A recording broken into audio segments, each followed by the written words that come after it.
Okay, good morning, guys. For those of you who don't know me, my name is Chad Curdy, and I teach electrical construction design and management at Dunwoody. And on my spare time, I manage the department too. So I've been at Dunwoody for 10 years, and this is my 10th group graduating from the electrical construction design and management.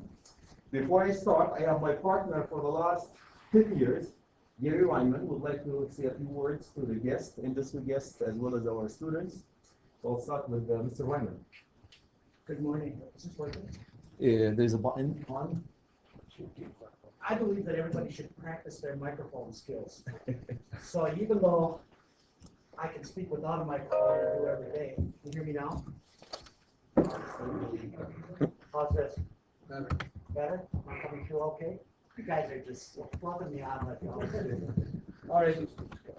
Because it's the end of the year, it's June, and it's been a pretty eventful year. I had two things that I thought maybe would be good for me to talk today, especially to the new graduates.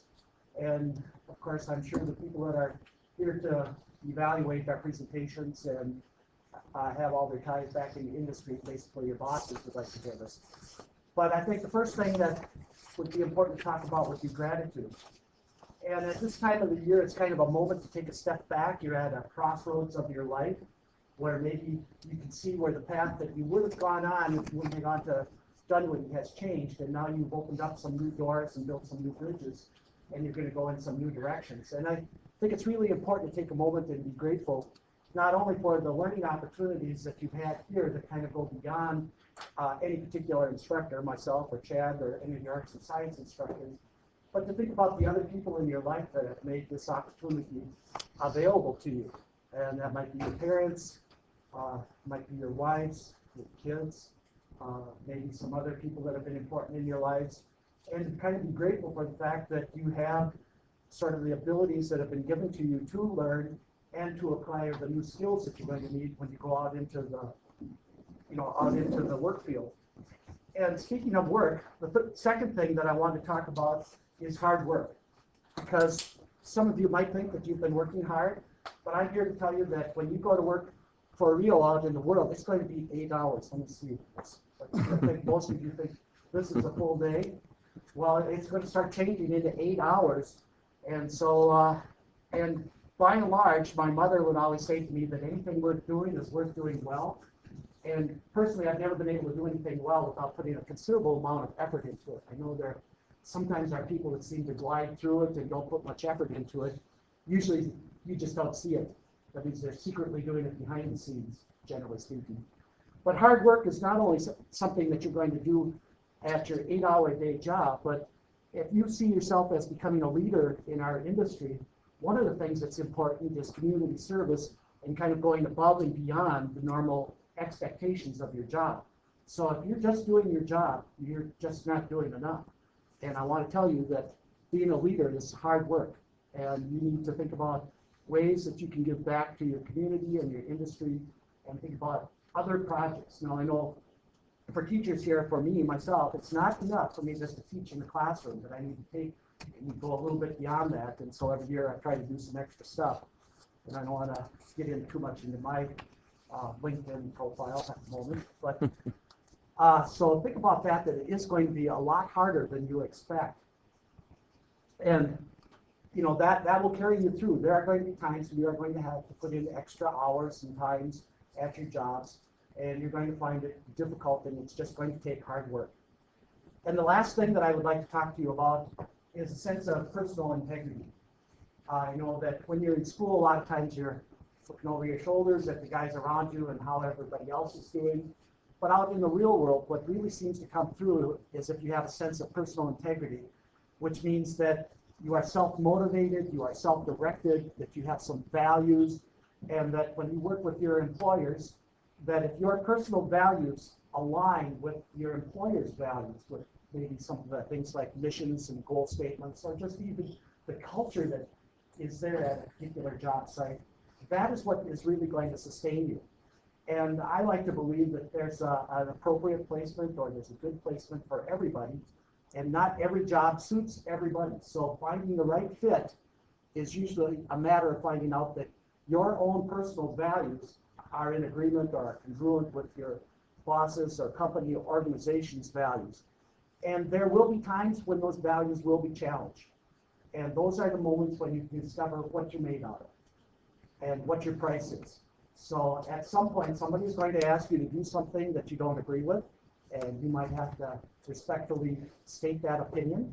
And maybe that's all you can do. There might be other times when you find yourself in compromising safety situations with your men, or you might have to take a stand. But it's in those moments when you have to make decisions about where you lie on certain important things, important values that you hold dear. That's when you find out who you are and what you are made of. So thank you for listening to those three kind of preachy types of things. The Reverend Ryman has been on the soapbox again, but I want to congratulate everybody on their successful accomplishments this year, especially this group back over here, which see, that's how I remember what they looked like when they first came to Dunwoody 2 years ago, and believe me, they didn't look quite like that. I have to say they all look much better. So thank you very much for coming today. We appreciate all of everybody being here and participating in our presentations. And with that, I will pass it back to Chad. Thank you, Gary. Before we start, guys, I'm going to walk you through. In front of you, we have the agenda for the day. So I have Dustin is going to be the master of ceremony, introducing all the groups for us. And we do have 5 teams that will present for you part of this project that we did. And hopefully we'll have a break for 15-20 minutes in between. So we'll have 3 presentations, then a quick break, and then 2 more presentations. The second page, guys, I do have every team is presenting one aspect of the project. So as they present, please look at the themes of their presentation. Could be power, lighting, low voltage, estimating, you name it. So these are the themes. So please have a quick look at that one. And for you guys, it's front and back, this page. And the last page is, we have a quick evaluation, very easy. Feel free to write anything. The last page has the team as well as the members of that team. If you get the sketch from 1 to 10, what you think of the team as well as the individual. So I really appreciate that one. Take a few seconds to do that as they go through it. Oops. I know very few of you guys have not been here before. So Dunwoody has been offering electrical construction design and management for 14 years. Out of these 14 years, Gary Ryman and I have been 10 years. So we have graduated for the last 10 years. Any victims that came to you, probably any employee is one of our victims. The way we do it, guys, I'm going to let you enjoy the presentation, but I would like to introduce at the end of the presentation, we're moving to semester system. So we're changing a few things, and we would like to get your opinion about that one, because we want to continue to do the same quality of education that we're providing for the industry. You guys are here today to witness presentation. We have a 25,000 square foot industrial building with manufacturing floor. The students are supposed to and have done the power, the lighting, and the low voltage for this 25,000 square foot. There's bus ducts. The electrical size of the project is a 4,000 amp 48277. So for those of us who, that's how we size them. It's a 4,000 amp switchgear that we're dealing with here. So the students will walk you guys through all these presentations. I want to highlight a few things that we did. That I think, being an engineer, I think it's a little bit, we pushed them to the limit.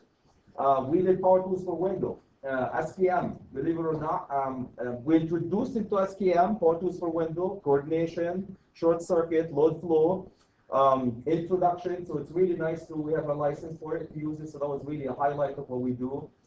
Generator sizing, big deal for us to size a generator. The project is backed up completely by generators. We have 2 1.5 meg generators for this project. So that was a big deal that we use software to size it. Lighting calculation, complete lighting calculation for the project using my Visual, Lithonia Visual.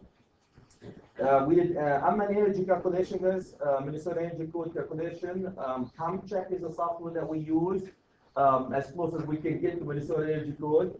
So these are another highlight that we did. And of course, all the design and drafting has been, this project was done in Revit, and that was a major challenge for all of us, and I'm sure you guys will enjoy the Revit work that the students have done.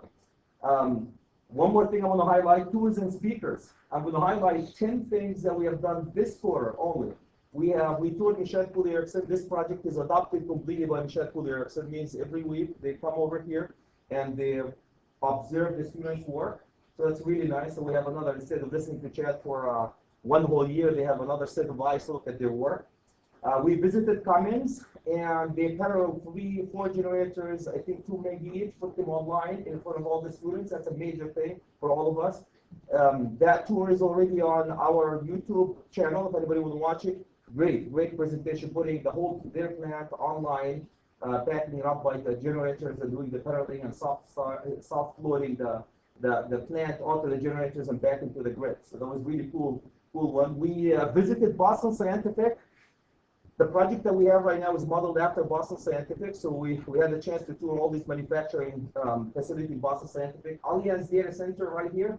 We visited the data center because we have a part of a data center in this project. Davis & Associates, since we do lights, Davis & Associates specialize in lighting, so we visit Davis & Associates. They gave a great presentation about lighting. We did lightning protection on the top of the building, so we invited Thompson Lightning, and they gave a great presentation about how to design a lightning protection for the building. Square D, we're here to talk about switchgears and power circuit breakers and panel boards and switchboards and the difference between all these. Low voltage contractors, we're also here to talk about fire alarm security, foreign data, and clock system, master clock system in this manufacturing floor. So that was really great to have him here. We went to Midwest Expo. All of you guys were here, probably went to it. So that was great presentation too. We toured EMI. The last thing that we did is we toured EMI. They custom designed switchgear. So that was really nice. They get a chance to stick their hands into a 15 kV switchgear and look at the difference between a 480, 600 volt switchgear and a 15K switchgear. So that was really cool. So I thought to highlight this. I know the rep Chris is here for Michelle. I would like to thank Michelle Cooley Erickson a lot because they've been really instrumental in the success of this program, and we invite all of you guys to chip in that one too. So that's all I have. I'm going to talk about semester at the end. So I'm going to invite, without further ado, I'm going to invite Dustin to start the presentation. So thank you.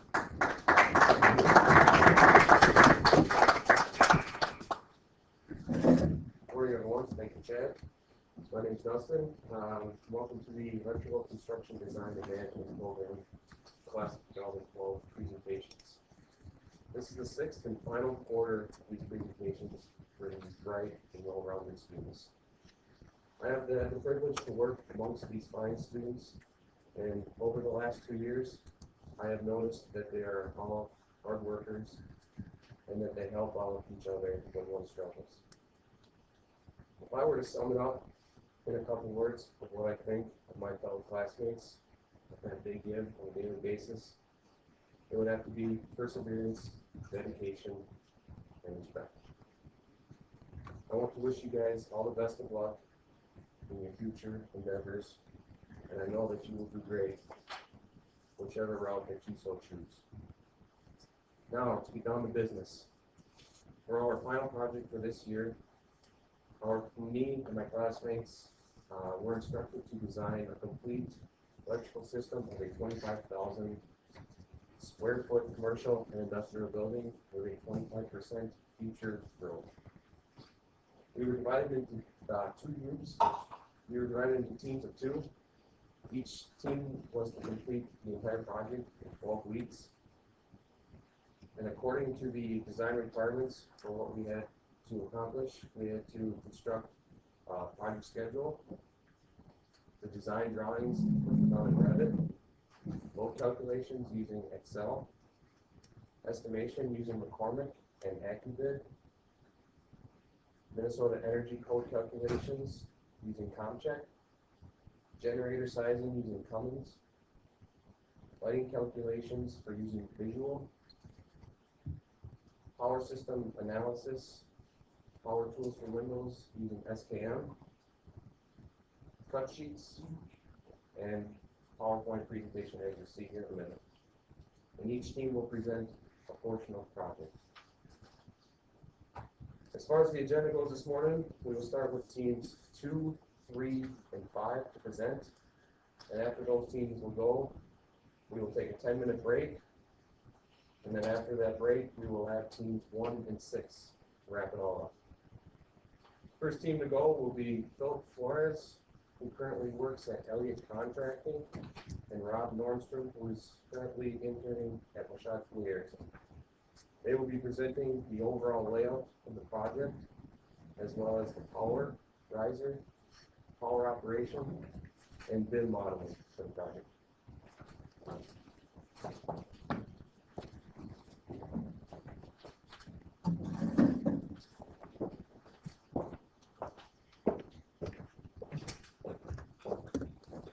Good morning. My name is Rob Norstrom. Sad. My name is Phil Flores. Today I'm going to be going over the project sheets, an overview of all the sheets that we have.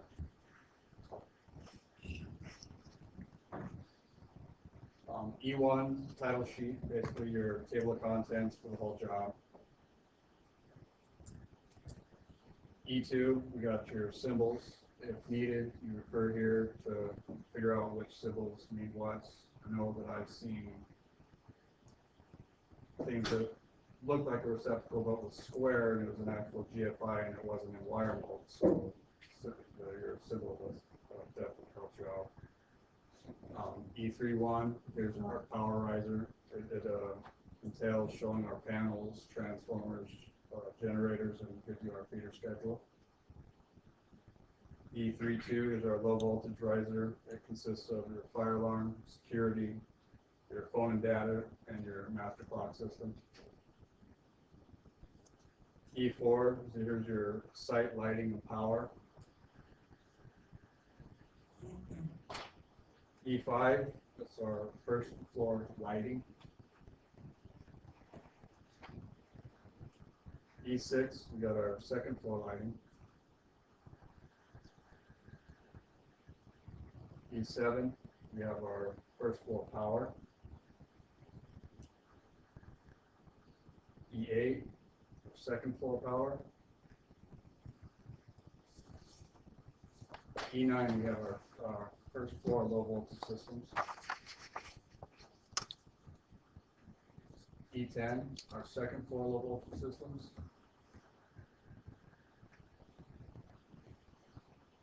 E11, our lighting plan.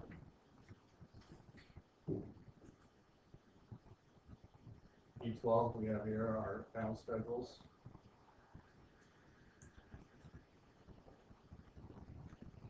E13 is our equipment and our light fixture schedule.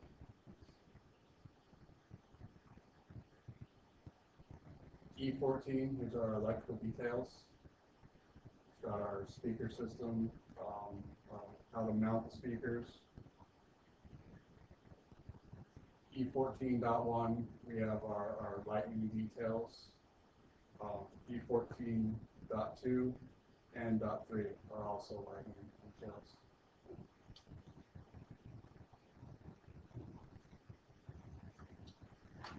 Onto our power riser. It's basically a 2D representation of our equipment, and then we also have our detail lines connecting all those dotted for underground, and then depending on your structure, you have your levels. If you go up on the high rise, you'll see your panels climb the high rise.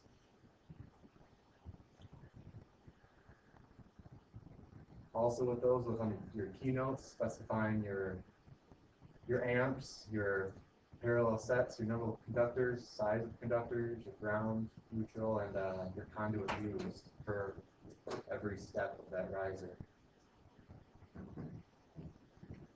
We start out at our service, at our transformer. From there we move on to our terminal box. It's being fed with 480-277, 3-phase 4-wire. I believe we did 11 sets of 500 kcm. Then we move on to our 4,000 amp switchgear, and it's backed up with a parallel set of generators, and it also goes to our life safety fan too.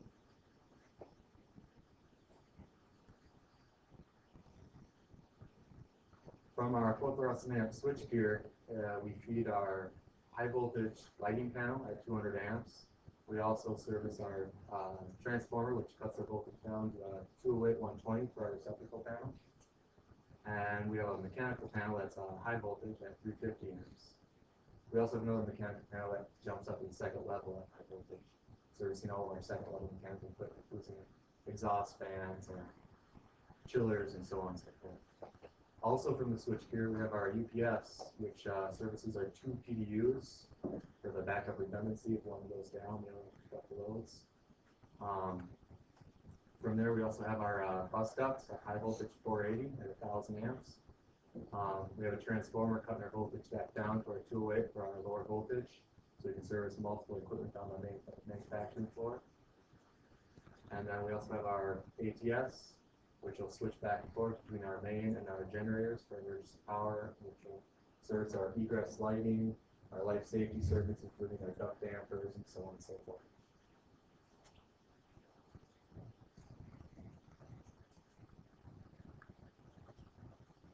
A few cut sheets of our power equipment. We got there's a PDU, shows a few different sizes. Some basic information that comes with the cut sheets: our capacity, your inputs, your outputs, your environmental factors, your battery life, how long you want backup systems for, so your generators can come online, and or if you just want a quick save and then shut your computers down, depending on what kind of operations you're running.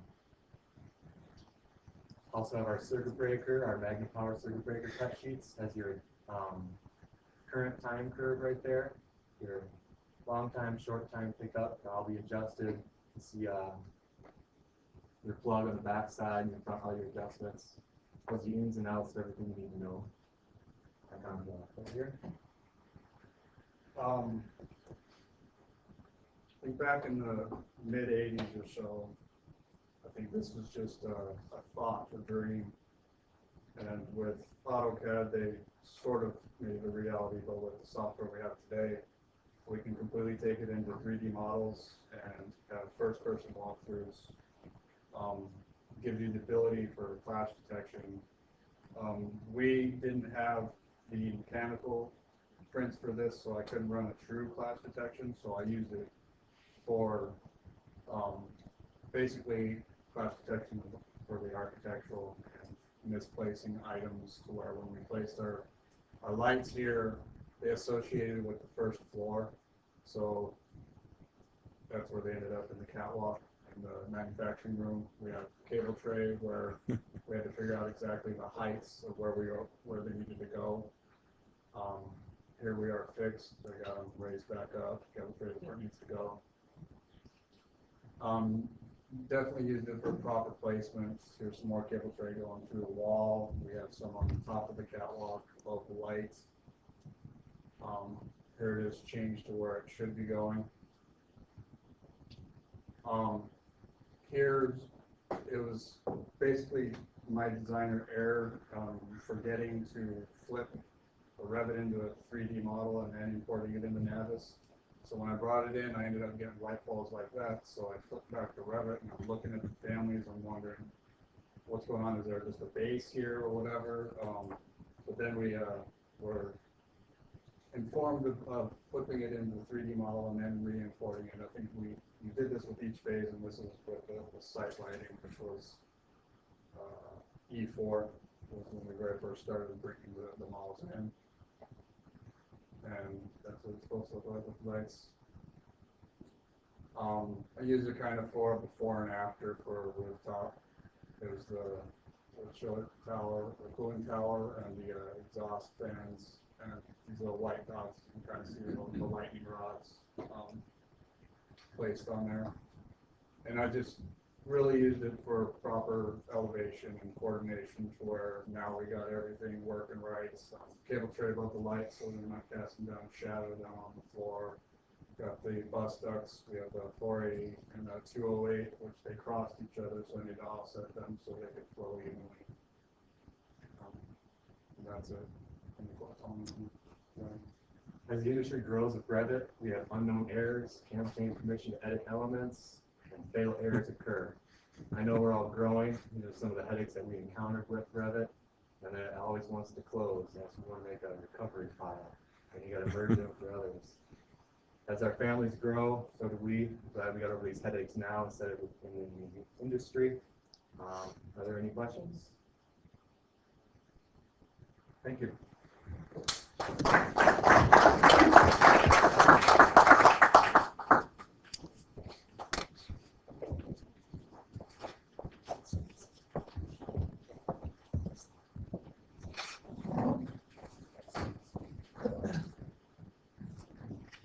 second team to present will be Nick Krebs, who currently is interning at the shop from the Erickson, and his partner, Chris Hoshka. They will be presenting a low voltage, load calculation, specifications, lightning protection, and project schedules.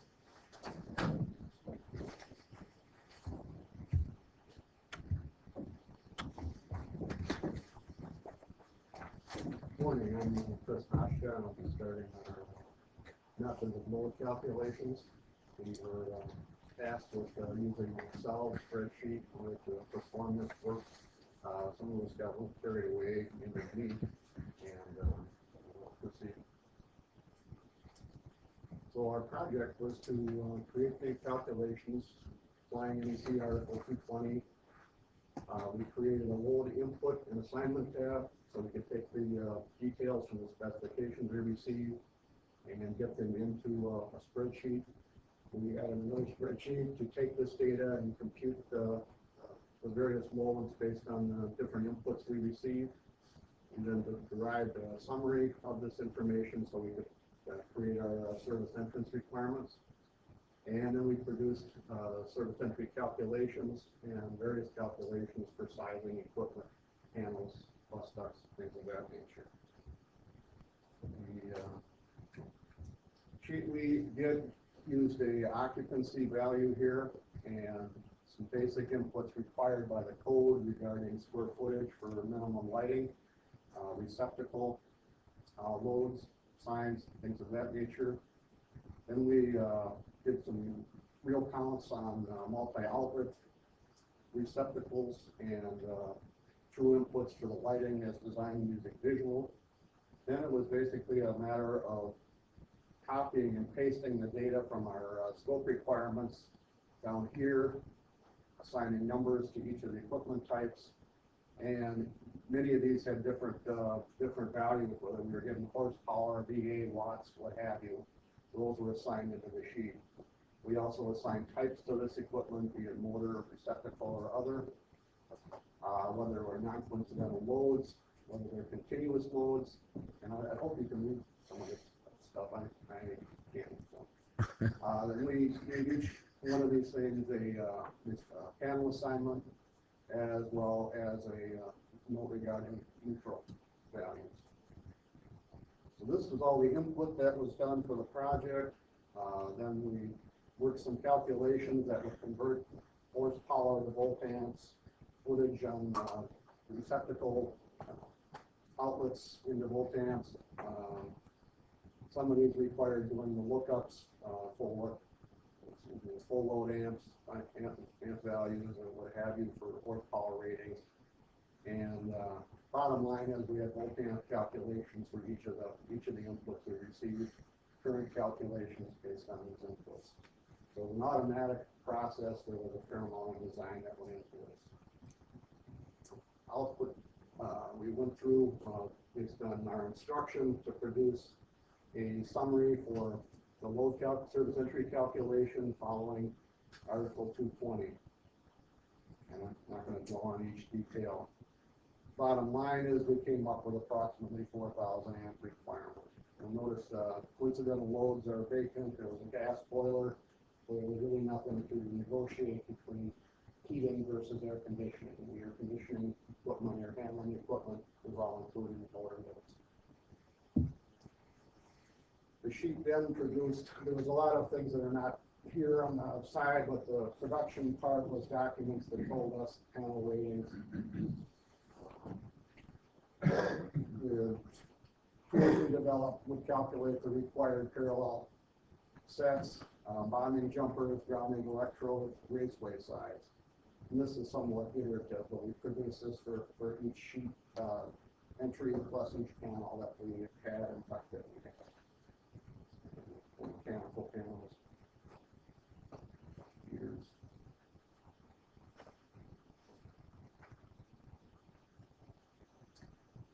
Then for some of the specific items like air conditioning, and UPS, PDU backups, we followed our instruction and created the necessary inputs that we had for doing our calculations at the top end.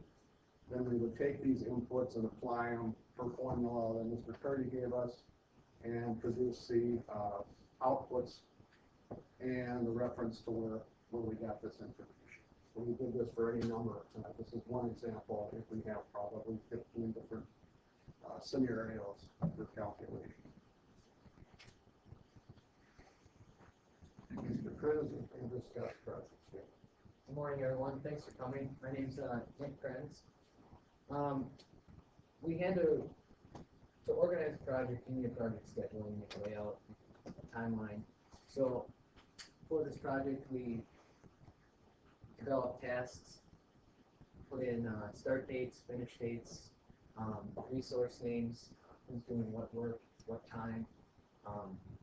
Microsoft Project also produces a beautiful Gantt chart. So, you know, your project manager can poke it on the wall and say, hey, they're not here, stay here, you know. So, pretty useful tool. We've been introduced to it for about 2 years now. And just like with most software, we can dive much deeper into it. Well, and Chris has the specifications. This was a rather daunting task to go through and read several hundred pages of information. I think the bottom line for us is the what can be extracted and what is necessary and germane to the massive document that typically, I think my personal experience is about a 10-to-1 ratio between specs versus proposals. So the key highlights that I'm finding are the defining of the scope, material requirements, and requirements for material sources. That can be a huge item to overlook in the proposal process. Testing requirements are also another major issue that needs to be assessed when doing an estimation of work. Safety standards and specifically prohibitions are another key item, estimating the job. And also the work rules, and very often left out is cleanup mandates, patching things on their order. I think that's what I took from going through the document, and I think next time I'll just read one piece because it's so full. That's it.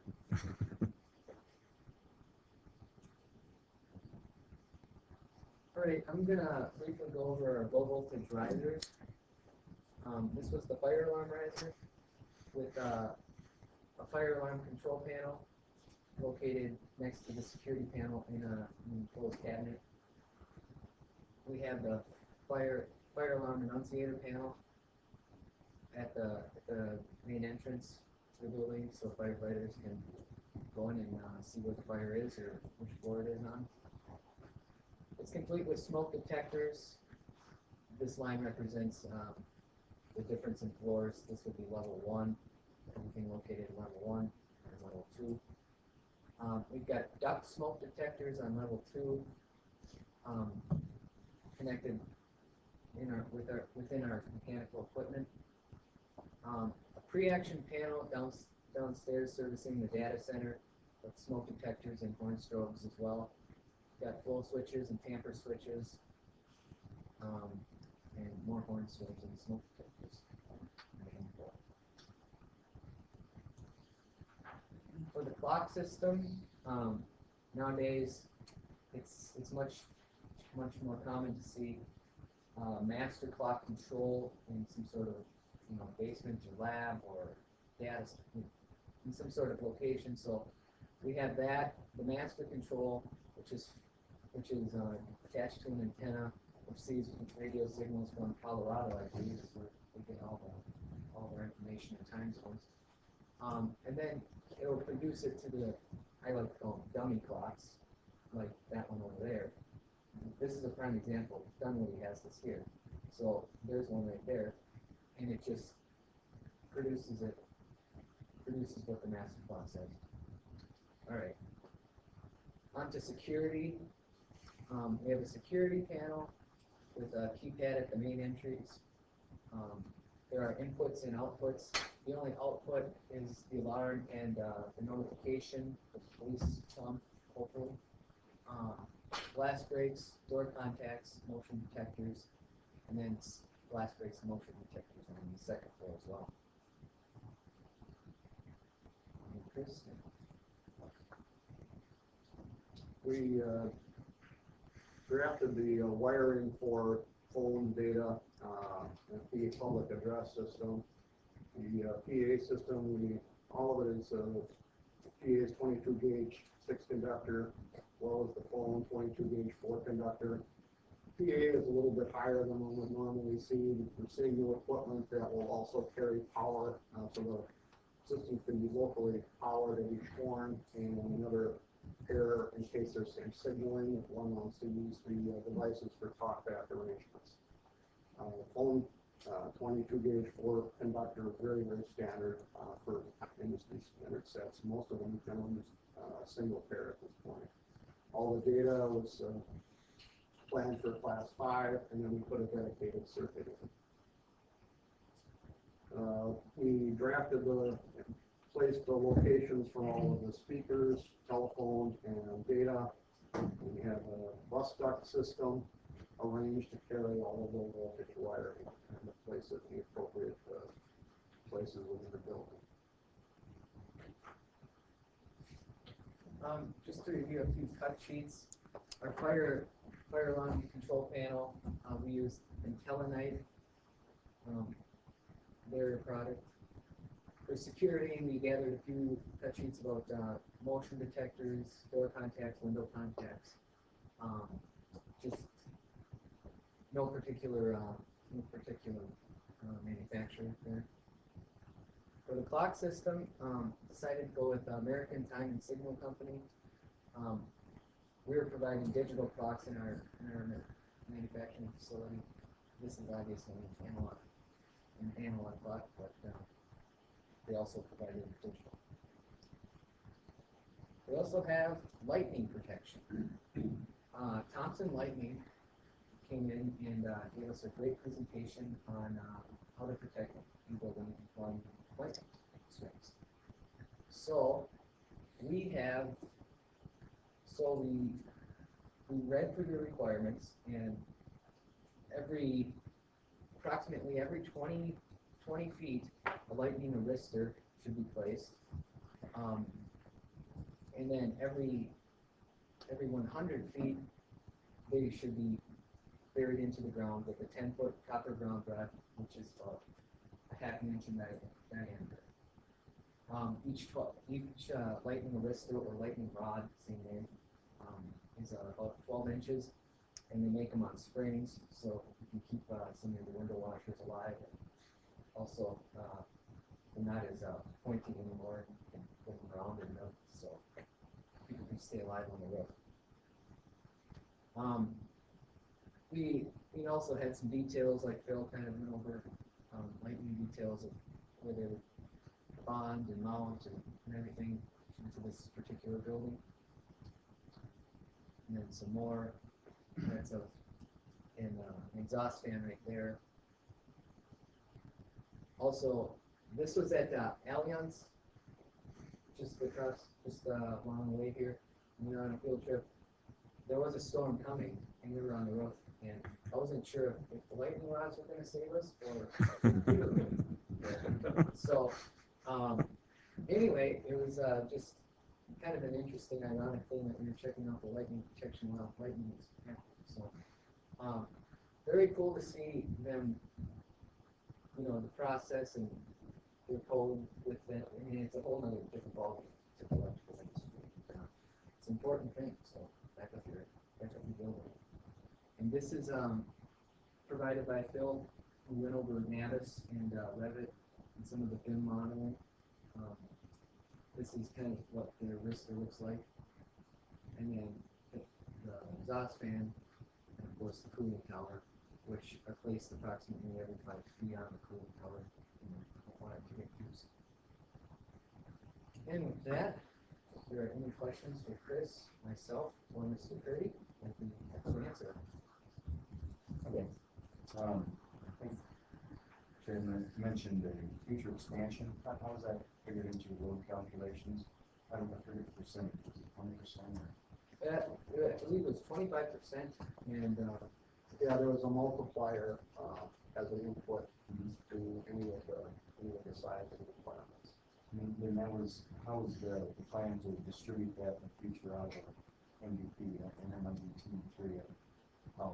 This would address, if you will, the last slide we had was a sample of calculating a specific size as another place where there could be a multiplier. And obviously on the UPS data, we had a 1.25 efficiency rating. One can bump that up or down to adjust for future needs and document that specific calculation. and we do have some open slots in the switchgear too. Sure. When you sized the service entrance conductors and the feeders coming in from the generator, did you consider any derating for mutual heating because those are underground duct bank installations? Or did you size them similarly to the way you would if they were regular conduit inside the building? Using paralleling 3 conductors in each pipe. To the extent that if that's incorrect, I apologize.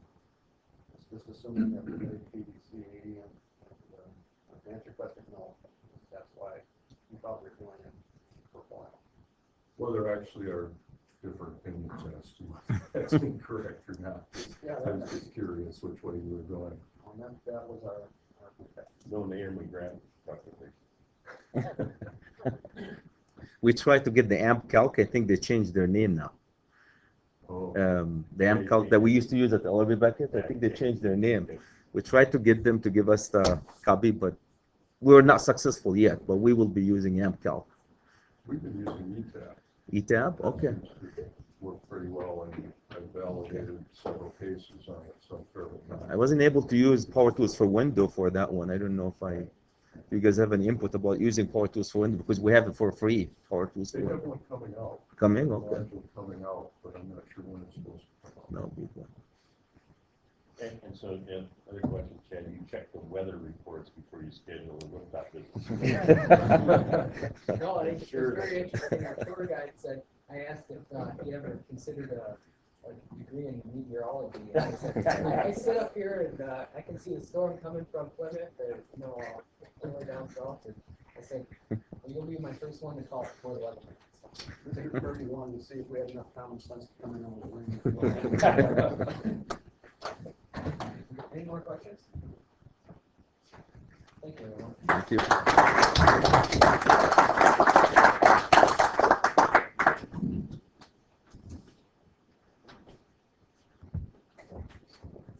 Our last team to present before we take a 10-minute break here will be Todd, who currently is interning at Hunt Electric, and his partner, Ashley Chapman.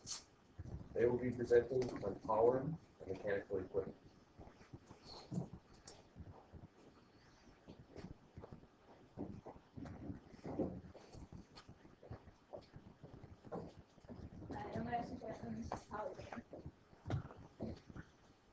For our industrial project, we will be presenting first and second floor power, panel schedules, mechanical and electrical equipment, and the rest of it. Receptacle placement was spec'd and told us where most of the receptacles need to be placed. But we also place extras where we deem necessary or for convenience or as required by NEC. So this is our electrical and mechanical rooms on the first floor. Highlighted in yellow are all of the receptacles that we place. In the reception and office space, we place floor boxes underneath all the cubicles for the hardware to. And then we also place receptacles along the perimeter of the room and try to circuit about 6 to 8 receptacles per 1 circuit.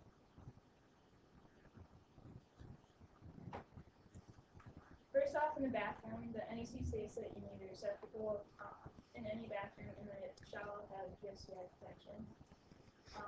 In the computer room, receptacles along the walls give us a separate circuit to plug appliances into so that we don't interfere with weird harmonics or anything like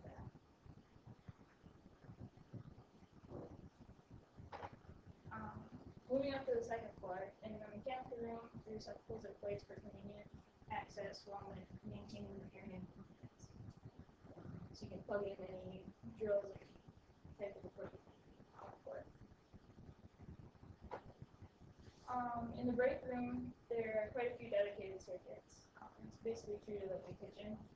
So circuit 23 feeds just the refrigerator, circuit 24 feeds just the dishwasher, and then circuit 25 feeds the GFCI calculated countertop receptacles. And then each vending machine also has its own dedicated circuit. And then circuit 22 is just basically receptacles. In the research lab, we fed each side of the lab vent with its own circuit. When it comes to a junction box in the ceiling, it runs on a power pole, and then it's then attached to a muffler of assembly on each side of the ventures. This picture shows an overview of the entire row of power. There are 5 exhaust fans and 1 cooling tower. In more detail, 210.63 states that the receptacle for servicing shall be located within 25 feet of any heating, air conditioning, or refrigerator equipment. So we place those receptacles likewise, weatherproof, and VFC. Panel schedules. In the 100 amp receptacle panel, like I said earlier, we loaded each 20 amp circuit with 6 to 8 receptacles, generally with some exceptions for special equipment that usually could need more power or might not be used as heavily loaded. For the lighting panel, we used all LED fixtures, so the load is fairly minimal for this side of the building, giving us a 200 amp panel. And then on each 20 amp circuit, there's roughly 30 to 40 lighting fixtures. And they're all grouped according to their general load. We also installed a 100 amp emergency panel, which is the first load that the generator picks up in the event of a power failure.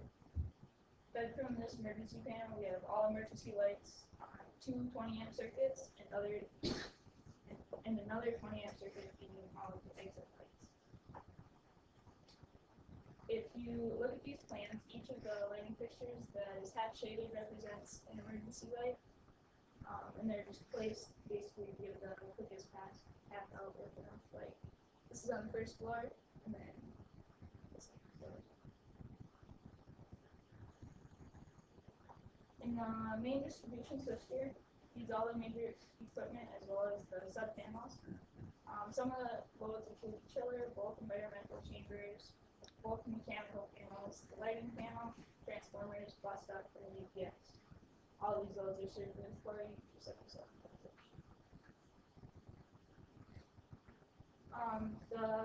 We chose to go with Cutler Hammer Eaton electrical equipment. This picture showing the used for our distribution. And then this is just another general picture of the switchgear from the inspections for the switchgear.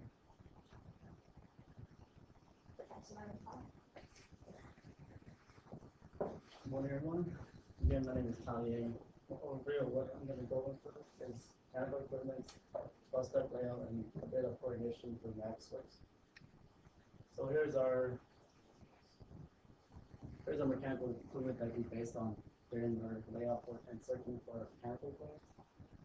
We didn't have no control circuit for our mechanical equipment, so we use disconnects and VFDs to control our speed and torque of the mechanical equipment. Here's the first floor mechanical layout. As you can see, you have a mechanical room over here with the boiler and your chiller, which is the biggest motor running in your hotel room. And for the computer room, we have the PDUs, which are fed from the UPS, and your computer units, which fuels your computers and your PDUs.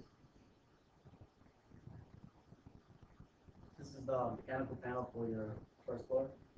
We got 300 amps for the total panel, and they're all 3-phase, including all the amps and circuit breakers. Here's the second floor layout. We have the environmental chamber connected to your main switchgear, and your air handling units are connected to each VFDs, which controls and manages the speed of the air handling units. On the rooftop, you have your exhaust fans. You have 5, 4 on the main roof and 1 on the small roof over on top of the mechanical room. And you have your cooling tower on top. Mechanical panel 2, this is a 4.5 panel. We calculated based on how many components we installed in this panel. Bus duct layout, this is the overview of our busway or bus duct layout.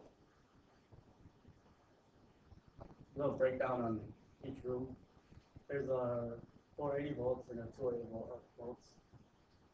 480 is fed from the main switchgear, 4,000 amp, and 280 volt is fed from the transformer 2. So manufacturing floor, we install disconnects according to the machine that are installed to it. There's your owner equipment, and we have each machine marked on the disconnect. For example, we have machine 1, there's 12 of them.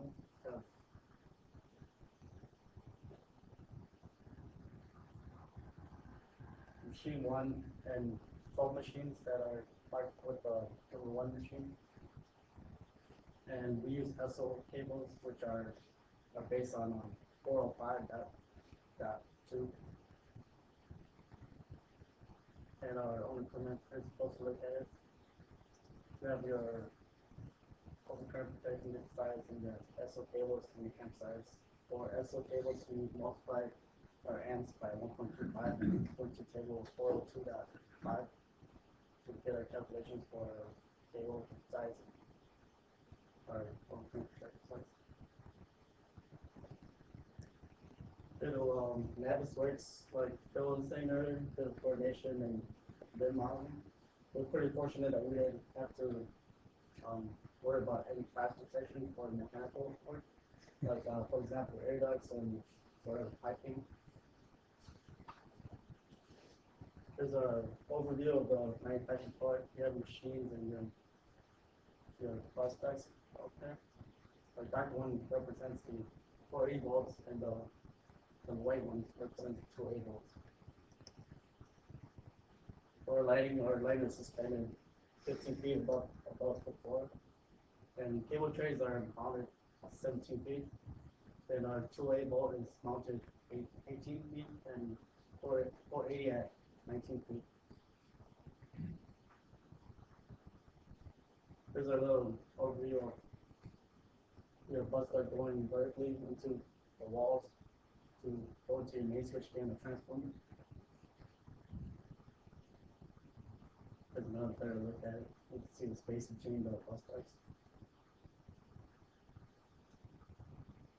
And from these bus ducts vertically into and horizontally into the next room, to the space between the mechanical room and you have the lights that are not interfering with them.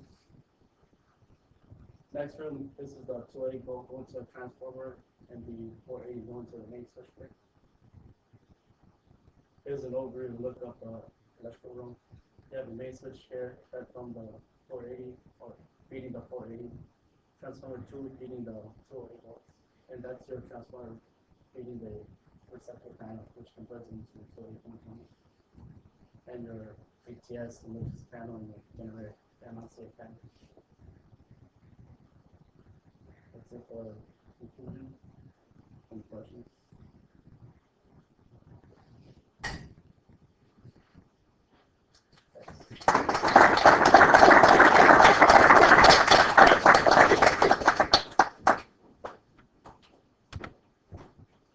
Thank you to the teams that went so far.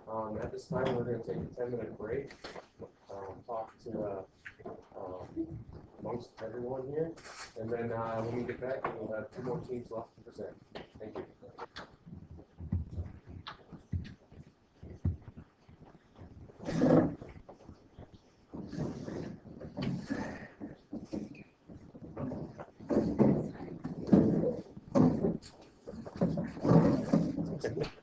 The door. So the industry guys don't actually talk Okay,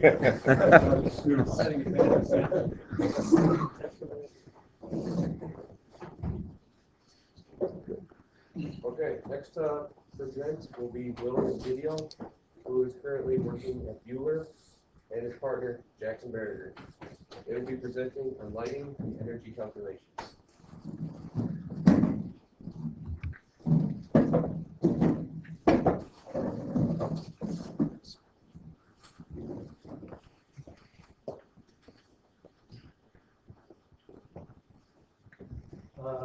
Hi, my name is Jackson Berger.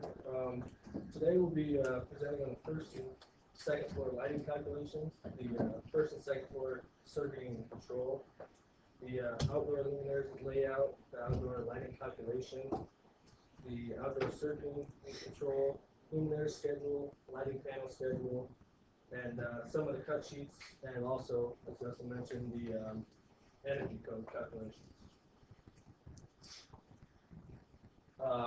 As for my portion of it, I'll just be covering the first and second floor lighting calculations, the outside lighting layout, the lighting calculations, and both the indoor and outdoor energy code calculations.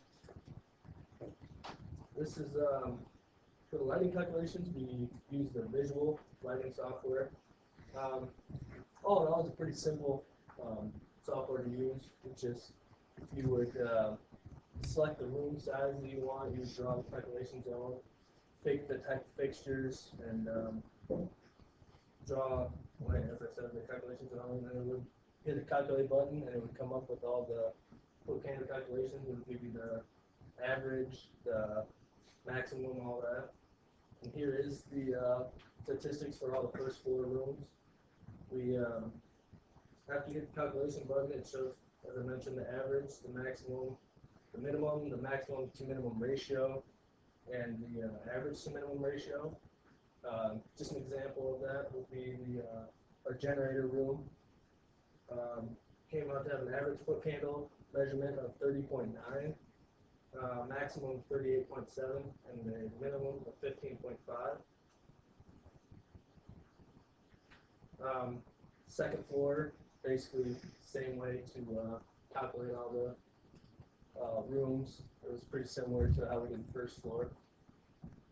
And once again, here's the statistics for that second floor. We have, for the conference room, an example of that for the second floor would be the conference room. We had an average foot candle of 63.6, the maximum of 77.1, and a minimum of 46.3 foot candle for that particular room. For our outdoor lights, here's the layout for the how we decided to lay out our parking lot lights and our building lighting.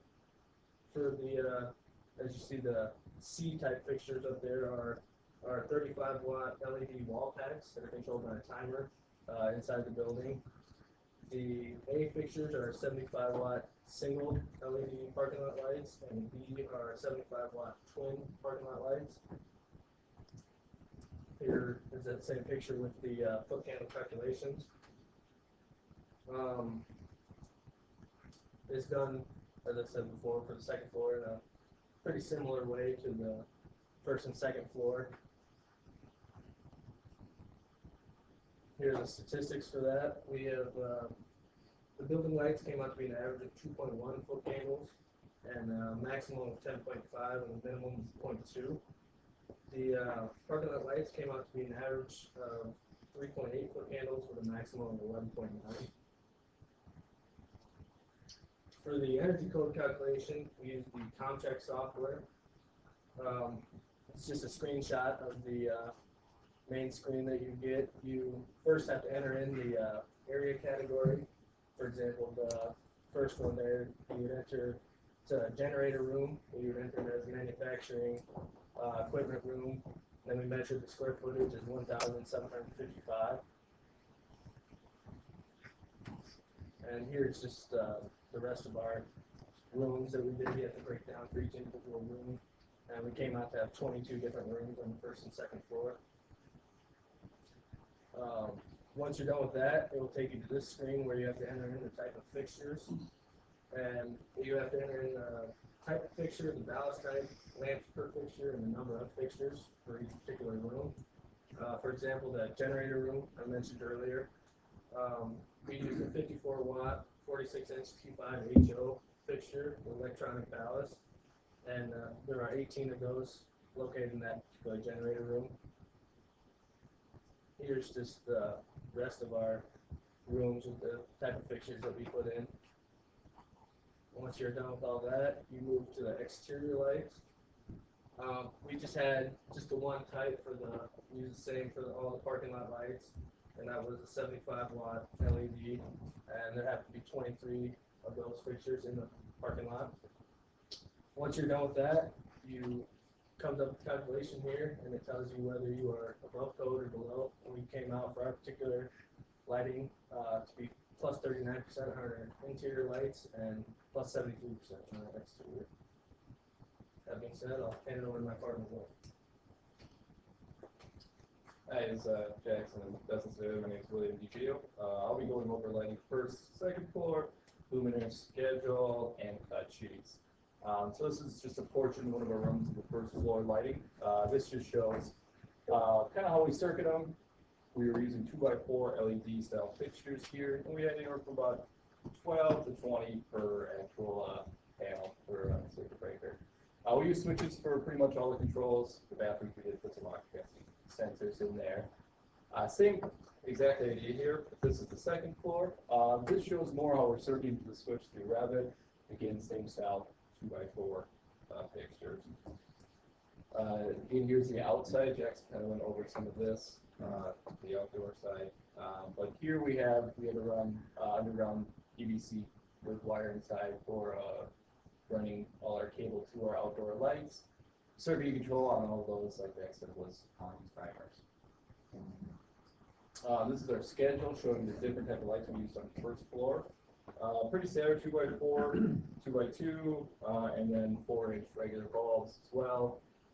They are all LEDs, so they're a little more efficient when it comes to cost and energy use. Same idea here on the second floor. On the second floor, we use 6-inch LEDs and also 2x4 watt LEDs. The 6-inch ones were 32 watts. Outdoor, we use 3 different light styles. Single 15 individual single 75 watt styles, which would be on the bottom there. We used also 4 double heads for the parking lot and 12 wall pack units.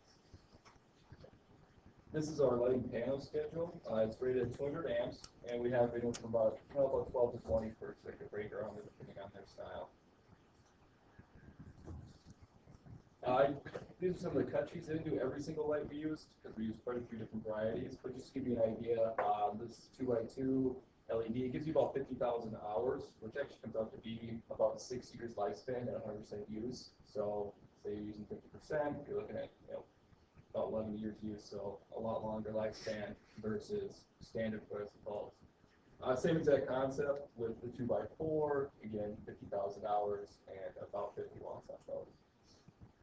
This is the 4-inch LED fixture we used. Same idea as far as the time frame goes and how long it will last. This one what I thought was kind of cool too is you could adjust the actual light fixture without any tools after you installed it. This is what we use on our manufacturing floor to light the manufacturing area.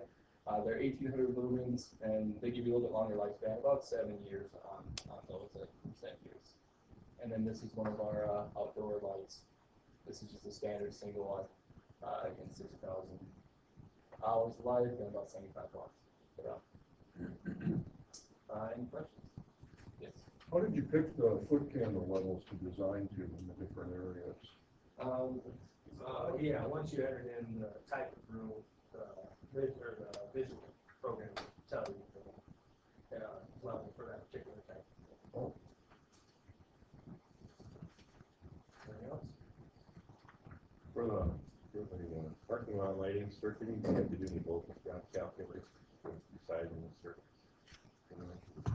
For voltage drop, we didn't have to. With long though. No, not to this thing. No. Thank you.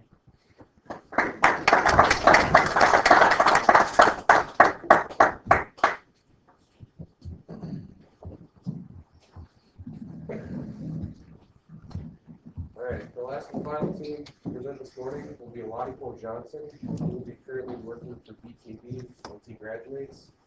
And yours truly, Dustin Kwiatkowski, who is currently working at Dunham.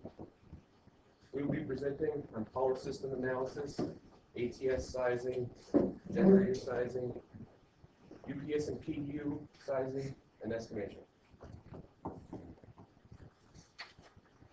I'm going to start here off with power tools for Windows.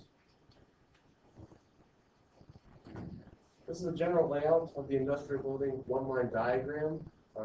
Over on the left here is our mechanical panel 1, and then serving all the mechanical equipment on the first level. Next to it is the mechanical panel 2, serving all the second level and rooftop units.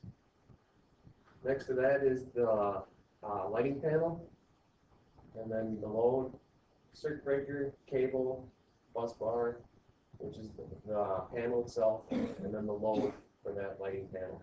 And I'm going to show a little view of one of these here in a minute. And then next to that is the receptacle panel, and then the 480 busway, 208 busway, and then some of the mechanical equipments that are hooked up to the switchgear itself.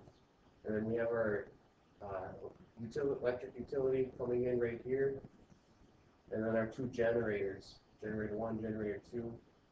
And then off to the right here, we have our ATS, which is powering the emergency panel. Now I'm going to zoom in on the electric utility diagram.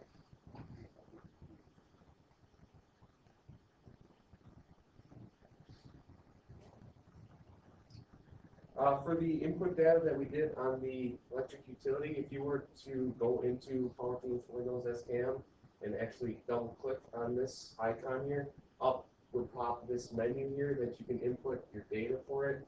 For the input that we did was the utility contribution of 60,000. And then for the line to ground, we did have that, which was 30,000 amps. And then obviously running at 480 voltage. And then second here is the cable. This is another input device that I'll show where you can click on that button icon to place it in Power Tools for Windows. We there's a button here for the library. Up would pop all the different conductor sizes and types that you can input into this data.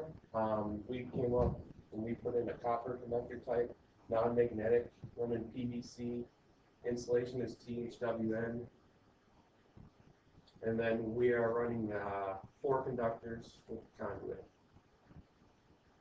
And then based on NEC 310.15b16, the lady who got married and changed her name, we sized our 4,000 amp circuit breaker to be 11 sets of 500 KCM, and we're running that at 60 feet. And then just below it here is our circuit breaker. That is a 4,000 amp Magnum DS draw circuit breaker. This is the balanced summary of the voltage drop and load flow. I'm not going to run through everything here, but just to highlight a couple things here. Our computer room cooling unit, if you move over to here, it's running at voltage drop of 0.7. And then another big one here is our switchgear. That the voltage drop for that is 0.25. So not much volt drop happening there. Moving into the fault analysis summary. Just one that I want to highlight here is the switchgear. It's running at 480, and the available fault current that that breaker can trip at is 62,735. And we set ours to 4,000, so you can tell how big we can get that fault current to trip. These are some input tabs that Power Tools for Windows has to offer for us that we can insert, make our one-line diagram, and run analysis on. Up top here is our TCC curve. We can run our all of our TCC curves, breakers. I'll show you that in a minute here. We have our little cable diagram. These two here are our induction and synchronous motors. We have our UPS system, and then our two breakers, overcurrent protection device and fuses, circuit breakers for those. This is the curve I was talking about. This is the chiller curve. Based on coordination for it, we had, it looked a little different when we first pulled it up, but part of the process of coordinating it is to make sure that your circuit breaker or your chiller is close enough to the mechanical equipment itself, or so it doesn't, so it does trip if current gets high enough for this equipment to burn.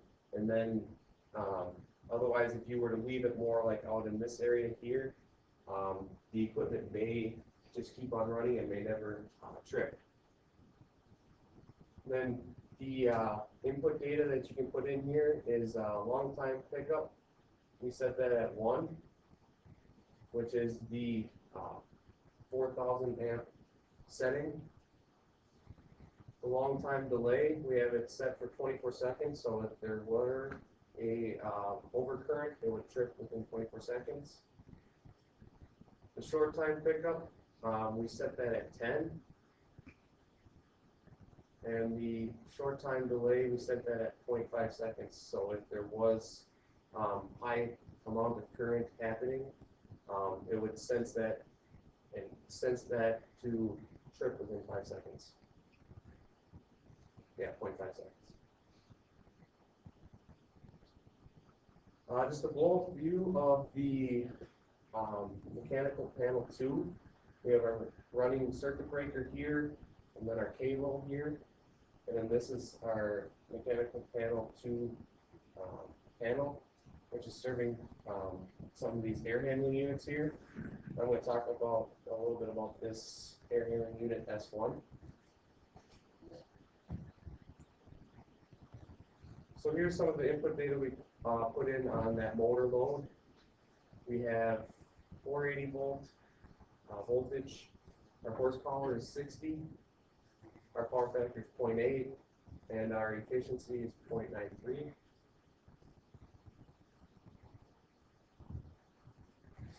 The curve on the air handling unit itself, like I talked before, wanting to make your circuit breaker so that it coordinates close enough to the mechanical equipment as possible, so no overcurrent, it'll trip faster. And this is the circuit breaker for the mechanical panel 2, and then the switchgear circuit breaker.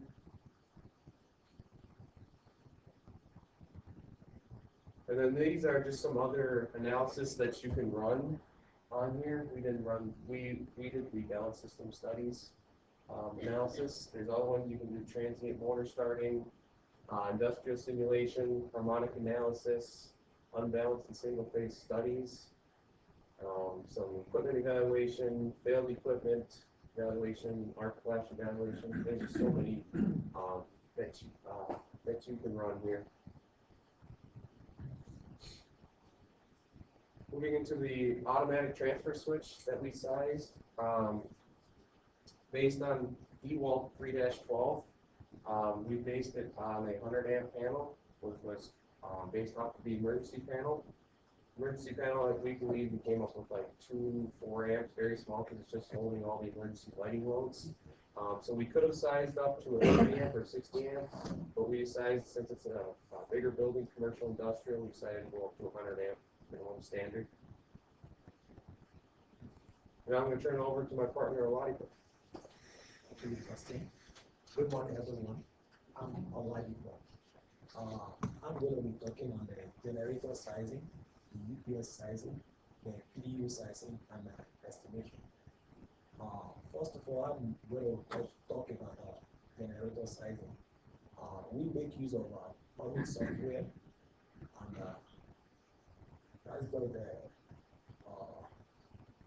So, the version that we make use there, Switch version 4.1.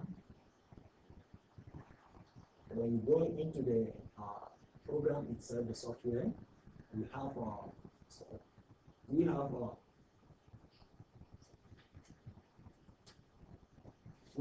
the generals, whereby you put in the information of the owners, the name of the project, and you go further to the parameters, whereby you, since we are making use of two generator sets, we need to parallel them, and we are parallel them at 2, and all other information there are populated by the software itself.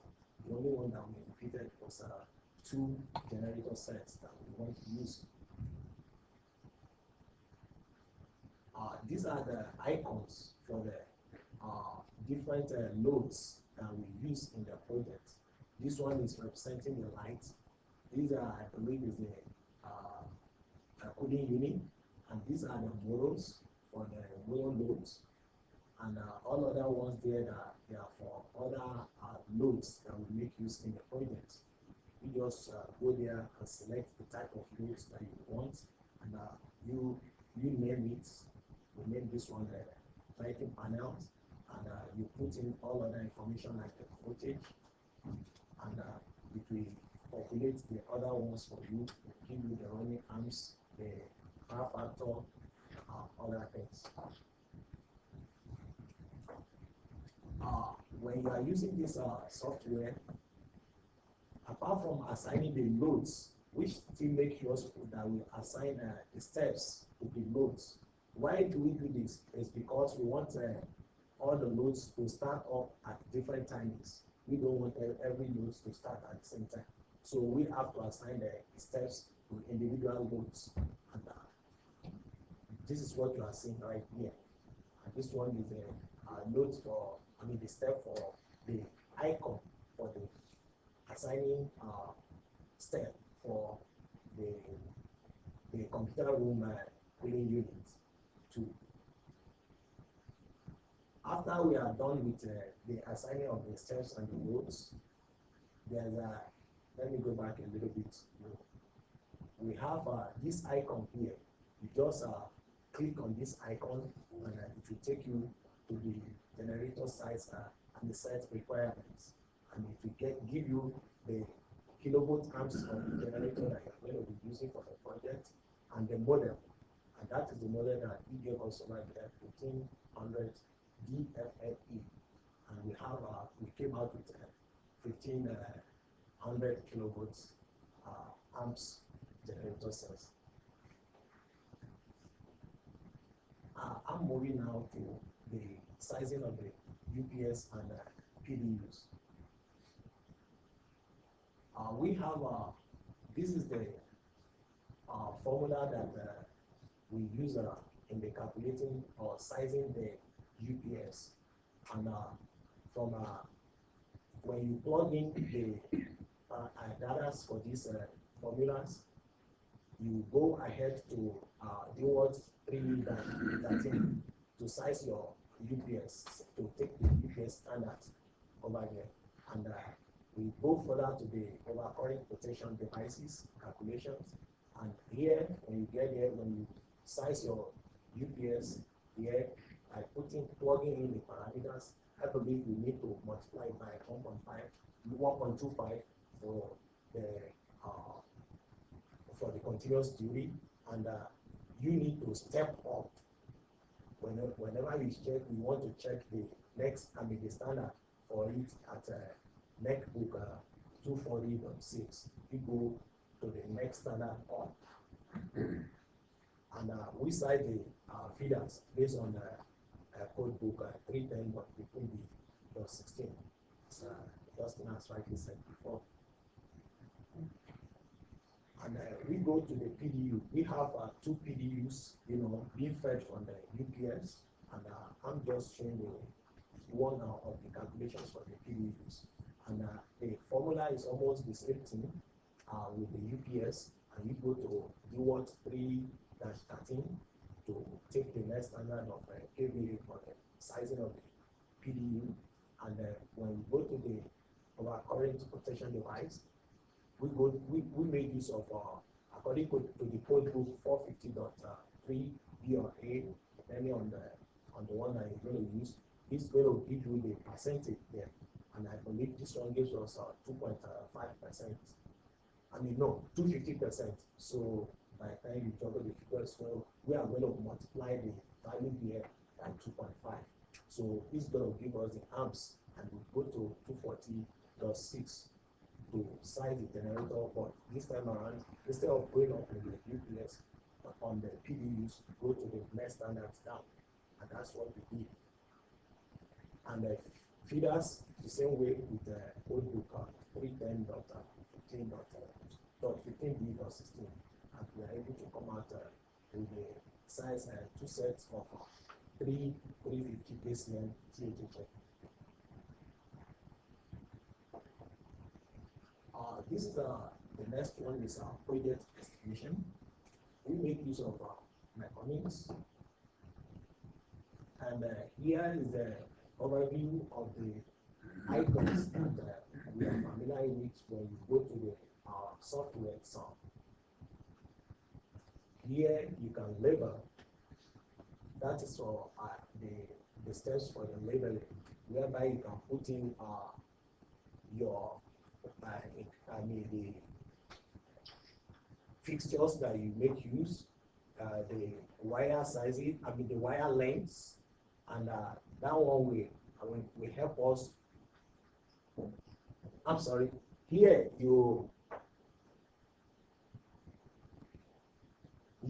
when you click on the labels, it will take you to here, and this is for commodity. The fixtures types that we use. It's going to do the counting for you, and when you click on L-probe, that one is going to do the length counting for you.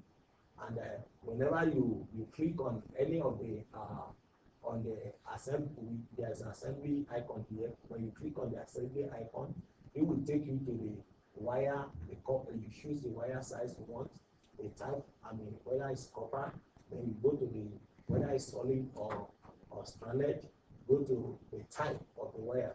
When you click on it, you now transfer the length of the wire through the L probe, and it will now go down and populate it for you under the review menu.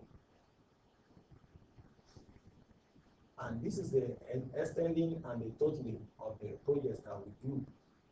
Here we have the dollar per 100. This is the labor unit expression of 100. We have E for individual fixture, and we have M representing 1,000, for C is representing 100. So here it's telling us that $91.51 per 100 of this is installed, and when you divide this one by 100 and multiply by $91.51, it's going to give you this value, and that is how we come about the cost of installing these categories of fixtures and materials that are shown there. Here we have the big summary report. I just want to talk a little bit on overhead. This is our overhead here, which is 10%, and we have the selling price, which is amounting to, when we put in our overhead and profits on the material 10%, and the tax, then we come up with the selling price of 1.8445 million.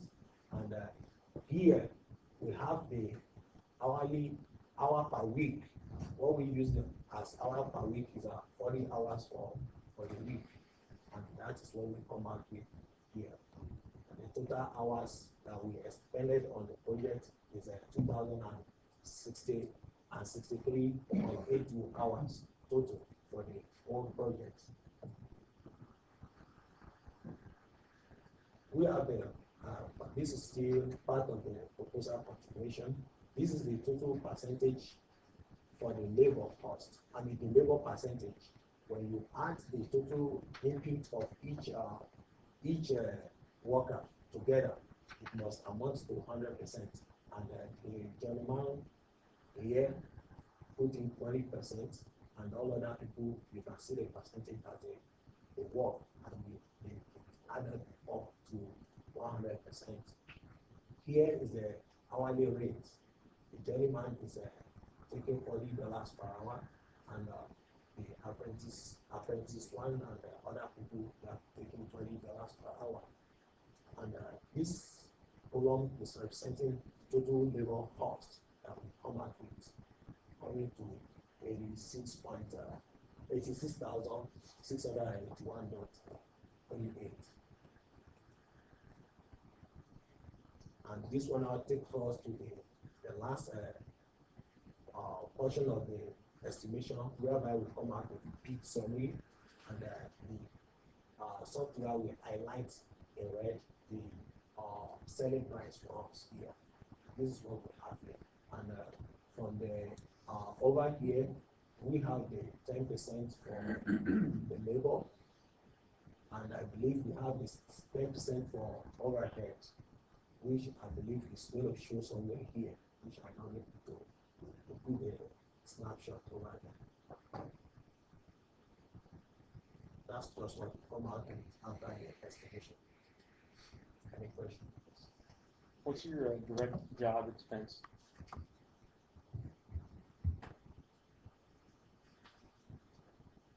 Slide 29 had it. What? Slide 29. Right here, Don. No, you're just on it. Right there. Right in the middle. What is that capturing? What is direct job expense in your estimate?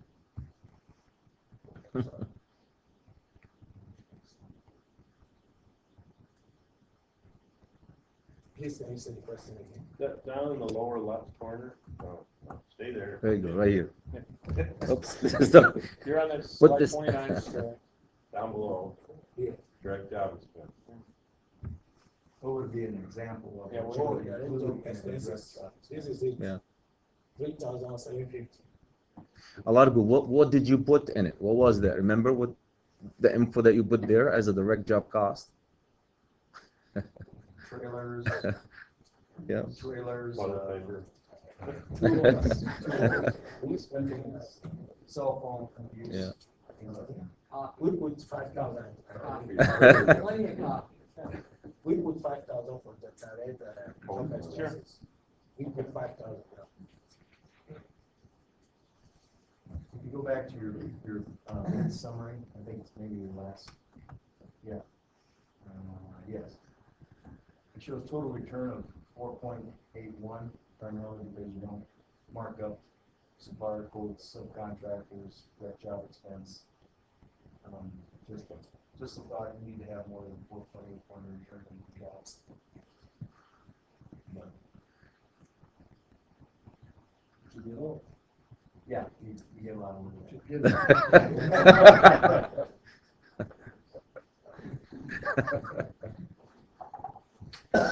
We use McCormick, and it is that total return is misleading, because if you, for example, direct job expenses, that 3750 is made up of a markup number. It's just a plug number, and you don't mark it up. It drives that percentage down. Okay. The other thing, you need to make sure that you click on your tax tab, and that you add a tax to all of your taxable materials. Also. Thanks.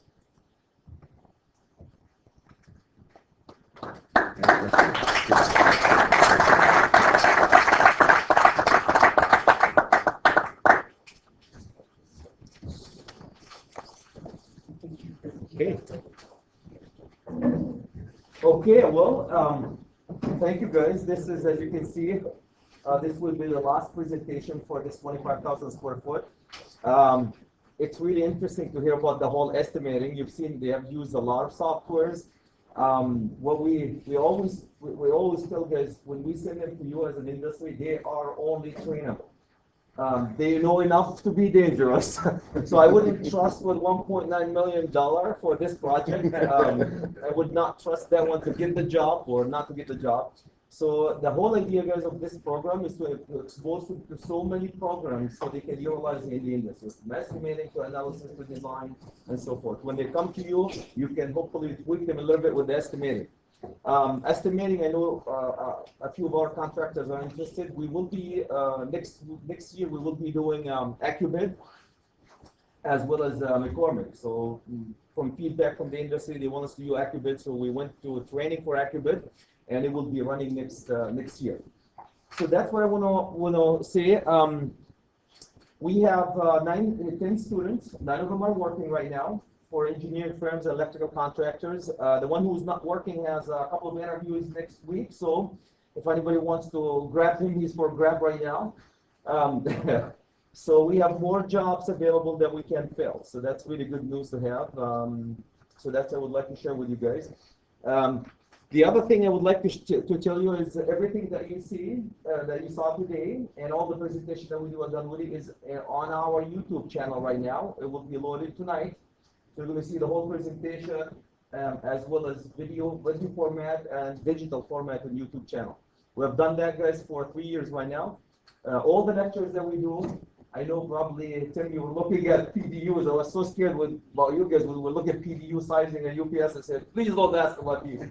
Multi-size PDUs and UPSs, the way we use it is on the YouTube channel, all the lectures. So I really appreciate any input, guys. I consider myself jack of all trades. So we go from estimating all the way to design and analysis. So if you have a chance to look at our lectures, we have close to 600 hours as of today. If you guys don't have anything to do, you can watch 600 hours.